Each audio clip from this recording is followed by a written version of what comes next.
السلام علیکم ورحمۃ اللہ۔ 2024 میں ایک روزے کا فدیہ رقم کے اعتبار سے کتنا بنتا ہے؟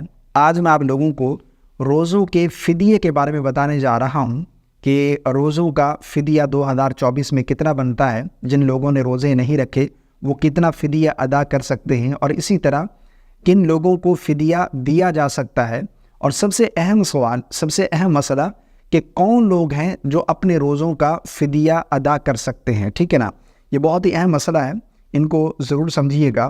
اچھا، سب سے پہلے یہاں پر روزوں کے فدیے کے بارے میں آ جاتے ہیں کہ ایک روزے کا فدیہ 2024 میں کتنا بنتا ہے۔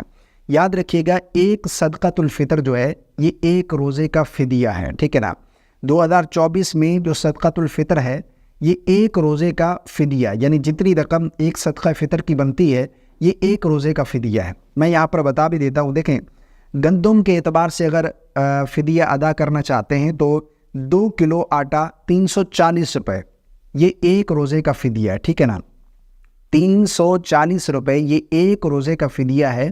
اب اسے 30 کے ساتھ ملٹیپلائی کر لیں، یہ کتنے بنتے ہیں؟ جتنی رقم بنتی ہے وہ آپ جو ہے وہ فدیہ ادا کریں گے۔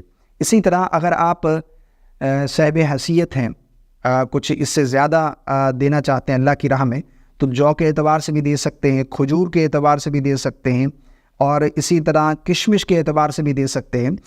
یہ جو ہے 4 کلو، اس کی شرعی مقدار جو ہے جو، کھجور، کشمش 4 کلو ہے۔ ٹھیک ہے نا، محتاط انداز میں، ویسے 160 گرام کم ہے، محتاط انداز میں 4 کلو لگا لیں۔ ٹھیک ہے نا، اگر جو کے اعتبار سے صدقہ فطر دینا چاہتے ہیں، روزوں کا فدیہ دینا چاہتے ہیں، تو ایک روزے کا فدیہ 800 روپے رقم بنتی ہے، 800 روپے۔ اب اسے 30 کے ساتھ پھر آپ ملٹیپلائی کر لیں کتنی رقم بنتی ہے۔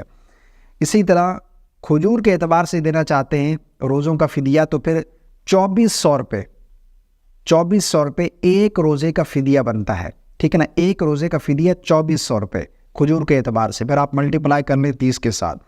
اسی طرح اگر آپ کشمش کے اعتبار سے دینا چاہتے ہیں تو 5600 روپے، 5600 روپے ایک روزے کا فدیہ بنتا ہے۔ ٹھیک ہے نا، تو اب آپ 30 کے ساتھ اسے ملٹیپلائی کریں کہ یہ کتنی رقم بنتی ہے۔ ان میں سے جس طرح بھی آپ دینا چاہیں، جتنا ہو سکے اللہ کی راہ میں خرچ کریں گے اتنا زیادہ آپ کو اجر و ثواب ملے گا۔ بہرحال نارمل اگر گندم کے اعتبار سے دینا چاہتے ہیں روزوں کا فدیہ، تو 340 روپے ایک روزے کا فدیہ ہے، ایک روزے کا۔ اسے آپ 30 کے ساتھ، 340 کو 30 کے ساتھ ملٹیپلائی کر کے دیکھ لیں کہ کتنی رقم بنتی ہے۔ اب رہی مسئلہ کہ روزوں کا فدیہ جو ہے یہ کن لوگوں کو دیا جا سکتا ہے۔ دیکھیں، جنہیں ہم صدقہ فطر دے سکتے ہیں انہیں ہی ہم صدقہ فطر، جن کو دے سکتے ہیں انہیں ہم روزوں کا فدیہ بھی دے سکتے ہیں۔ ٹھیک ہے، ان لوگوں کو روزوں کا فدیہ دیا جا سکتا ہے۔ اب ایک بہت ہی اہم مسئلہ کہ روزوں کا فدیہ کون لوگ ادا کر سکتے ہیں، کن لوگوں کو روزوں کا فدیہ دینا چاہیے۔ بہت سارے لوگ یہ سمجھتے ہیں کہ جن لوگوں نے رمضان کے روزے نہیں رکھے ان تمام پر روزوں کا فدیہ ادا کرنا ہے۔ ایسا بالکل نہیں ہے۔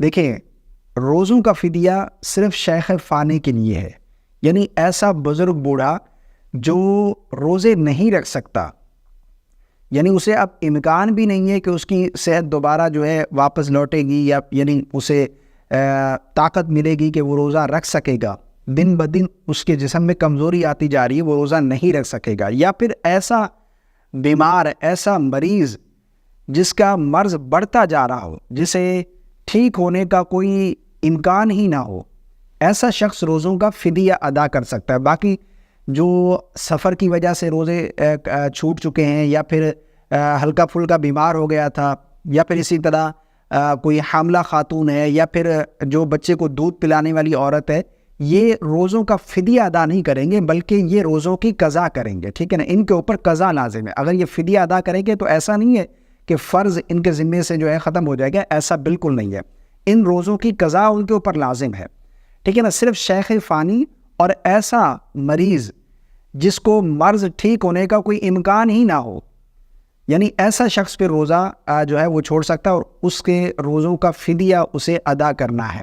تو مجھے امید ہے آپ کو میری بات سمجھ آ گئی ہوگی۔ بہت سارے لوگ غلطی کرتے ہیں کہ ہلکا پھلکا بخار ہوا، یا پھر جو ہے وہ سفر میں روزے چھوٹ گئے، یا حاملہ خاتون نے روزے نہیں رکھے، تو وہ جو ہے اپنے روزوں کا فدیہ ادا کر کے ان روزوں کی قضا نہیں کرتے۔ یہ بالکل غلط ہے، اس طرح وہ اس فرض سے بری ذمہ نہیں ہوں گے۔ السلام علیکم ورحمۃ اللہ۔